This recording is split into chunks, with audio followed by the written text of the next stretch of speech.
हर हर महादेव दोस्तों, आशा करती हूँ भगवान भोलेनाथ की कृपा से आप सभी कुशल से होंगे। सावन का महीना भोलेनाथ को अति प्रिय है। जो भक्तजन सावन के महीने में शिवलिंग पर जल अर्पित करते हैं और सच्चे मन से शिव की आराधना करते हैं तथा नियम पूर्वक सावन मास का माहात्म्य सुनते हैं, उन्हें मनवांछित फल की प्राप्ति होती है। आज मैं सावन मास के चौथे दिन के चौथे अध्याय आपको सुनाती हूँ। भगवान भोलेनाथ और माता पार्वती की जय हो। चौथे अध्याय की कथा। ईश्वर ने सनत कुमार जी से कहा, हे सनत कुमार, अब मैं धारण पारण व्रत को कहूँगा, उसे आप सुनो। पूर्व प्रतिपदा तिथि को पुण्य वाचन कराकर मेरे प्रसन्नार्थ धारण पारण व्रत का संकल्पन करें। एक दिन धारण, दूसरे दिन पारण करें। धारण में उपवास तथा पारण में भोजन विहित है। व्रत करने वाला प्राणी मास की समाप्ति में उद्यापन करे। प्रथम श्रावण मास की समाप्ति में कीर्तन पुण्य वाचन कराकर है। हे मानद, आचार्य और अन्य ब्राह्मणों का वरण करें। पार्वती शंकर की प्रतिमा को घट के ऊपर स्थापित कर रात्रि में भक्ति द्वारा अर्चन करें। रात में पुराण का श्रवण कीर्तन आदि द्वारा जागें। सुबह को अग्नि रखकर हवन करें। त्र्यंबकम यजामहे सुगंधिम पुष्टिवर्धनम उर्वारुकमिव वंदनान मृत्युमोक्षीय मामृतास। इस मंत्र से तिल और चावल की आहुति दें। वामदेवाय विद्महे महादेवाय धीमहि तन्नो रुद्र प्रचोदयात्। इस मंत्र से घृत तथा चावल की आहुति दें। षडाक्षर ओम नमः शिवाय मंत्र से खीर की आहुति दें। फिर पूर्ण आहुति होम कर शेष कार्य समाप्त करें। ब्राह्मणों को भोजन कराकर आचार्य का अर्चन करें। हे महाभाग, इस तरह व्रत को करने मात्र से ब्रह्म हत्या आदि पातकों से मुक्त हो जाता है, इसमें संदेह नहीं है। हे मुने, अब आदर पूर्वक श्रावण मास में उपवास की विधि सुनिए। स्त्री या पुरुष इस व्रत के लिए संयत आत्मा एवं जितेंद्रिय होकर प्रतिपदा तिथि को सुबह व्रत का संकल्प करें। अमावस्या के रोज लोक शंकर वृषध्वज भगवान शंकर का 16 उपचार से अर्चन करें। ब्राह्मणों का वस्त्र अलंकार आदि द्वारा पूजन करें। यथाशक्ति भोजन कराकर प्रणाम कर विसर्जन करें। इस तरह मास का उपवास व्रत मुझे प्रीतिदायक है। 1 लाख संख्या वाली रुद्रवर्ती विधि करें। सादर रुई द्वारा निर्मित 11 बाती बनावें। मुझे प्रीति वाली वे बत्तियां रुद्रवर्ती नाम से कही जाती हैं। सावन मास के प्रथम रोज से विधि संकल्प करें।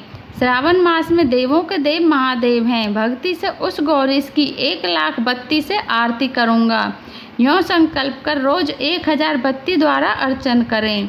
समाप्ति पर 71,000 बत्ती से आरती करें या रोज रोज 3 सहस्त्र बत्ती द्वारा आरती करें। अंतिम दिन 13 सहस्त्र बत्ती द्वारा आरती करें या एक ही रोज 1 लाख रुद्रवर्ती को प्रज्वलित करें। मुझे अधिक प्रिय उन बत्तियों को शुद्ध घृत से सेवन करें। संसार के स्वामी महादेव का अर्चन कर कथा सुने। सनत कुमार ने भगवान शंकर से कहा, हे देव, मुझ पर दया कर। इस व्रत के प्रभाव तथा किसने इस व्रत को किया, उद्यापन की विधि इस व्रत की क्या है, यह मुझे कहें। भगवान शंकर ने सनत कुमार जी से कहा, हे ब्रह्मपुत्र, आप अवश्य इस व्रत को सुने। यह व्रतों में श्रेष्ठ रुद्रवर्ती व्रत महान पुण्यप्रद है तथा संपूर्ण उपद्रव को नाश करता है। प्रीति तथा सौभाग्य को देने वाला है। पुत्र पौत्र तथा समृद्धि को देने वाला है। भगवान शंकर को अत्यंत प्रिय है और उत्तम शिवलोक को देने वाला है। तीनों लोक में रुद्रवर्ती के तुल्य अन्य श्रेष्ठ व्रत नहीं है। इसकी एक पुरातन कथा कहते हैं। क्षिप्रा नदी के सुंदर तट के किनारे रमणीक उज्जैनी नाम की पुरी है। उस पुरी में सुगंधा नाम वाली बहुत सुंदर वेश्या थी। उस सुगंधा ने युवा पुरुषों तथा कई ब्राह्मणों के धर्म भ्रष्ट किए। बारंबार बहुत से राजा तथा राजकुमारों को नग्न किया। उसके भूषण आदि ग्रहण कर धिक्कार दे उस वेश्या ने उन्हें निकाल दिया। यूँ उस सुगंधा ने बहुत प्राणियों को लूटा और उस वेश्या के शरीर की सुगंध 1 कोस तक सुगंधित होती थी। पृथ्वी पर उसके रूप, लावण्य तथा कांति की ख्याति थी। नाच कार्य में रंभा आदि देवांगनाओं का अपमान करती थी। पैर की चाल से पद पद पर हंसती तथा हंसों की चाल की हंसी उड़ाया करती थी। कौतुक बस किसी समय वह वैश्या भृकुटी तथा कटाक्षों से कामवान को त्यागते हुई क्षिप्रा नदी पर गई। वहाँ उसने सब और ऋषियों से युक्त क्षिप्रा नदी को देखा। कुछ ब्राह्मण ध्यान में संलग्न, कुछ जप में लीन, कुछ शिव अर्चन में और कुछ विष्णु अर्चन में संलग्न थे।